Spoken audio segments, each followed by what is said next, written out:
In 2004, when Al Gore was making an inconvenient truth, if the U.S. has committed to reaching zero emissions by 2020, the combined emissions between China and the USA would still have been greater in 2020 than they were in 2004, because China increased more in that time than all U.S. emissions in 2004. I never stand up to China, we all know that, but that is not because I'm bought off. I vehemently deny that. I do implement a lot of policies that help China and slowly destroy our country. So it looks like China owns me. China says that, but it's not a money thing. I'm just weak. I am not bought off.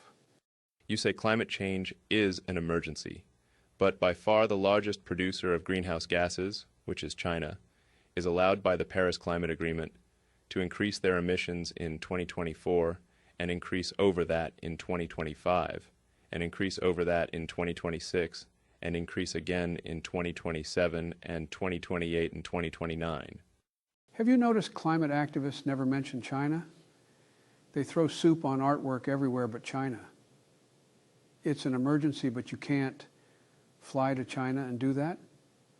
The Paris Climate Agreement says we must take drastic action on emissions, but not China. So we have a responsibility to do all we can. By that logic, saying we should do everything we can, if you really believe that, you should be walking around with a bag over your ass, collecting your fart gas and burying it in the ground. Fart gases are greenhouse gases, so if you are not wearing an ass collector, you are not doing all you can. Jill says my greenhouse gases are worse than China's. If I put a bag over my ass, it would blow up like a Zeppelin, especially after I eat anchovy pizza. Our dog left the room in tears once, literally in tears after I had anchovy pizza. And Jill vomited, honest to God. True story. You identified all 800 people who entered the Capitol grounds on January 6th, all of them. But you can't identify the person who left the bomb at the DNC on that day that could have killed Kamala Harris. Even though you have him on video using a cell phone, you can't identify him. Really? It's worse than that.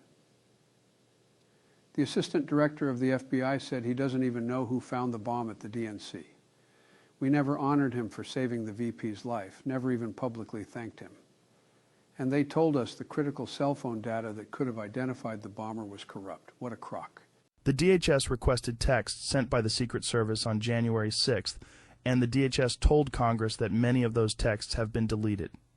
The communications between Secret Service officers during this crucial period when this bomb was found at the DNC have been deleted. Outrageous. That's right. They won't tell us who found the DNC bomb. The critical cell phone data to identify the bomber is corrupt. And the Secret Service texts on January 6th are heavily deleted. I guess they missed all that in the Jan 6 hearings. Sounds pretty fishy, doesn't it? Did I just say that out loud? So they identified everyone at the Capitol on January 6th, but not the bomber at the DNC, and they don't know who left the cocaine in the White House. And it was left in an area that should be incredibly secure. And they kept changing where they said they found it. What a clown shit show. You know, we kept moving where we said we found it because we had to find a spot that wasn't covered by a camera. And that wasn't easy, believe me, in that area. Look, everyone knew we weren't going to reveal who left it there. If we can't blame Trump for a bad story, we just bury the whole thing.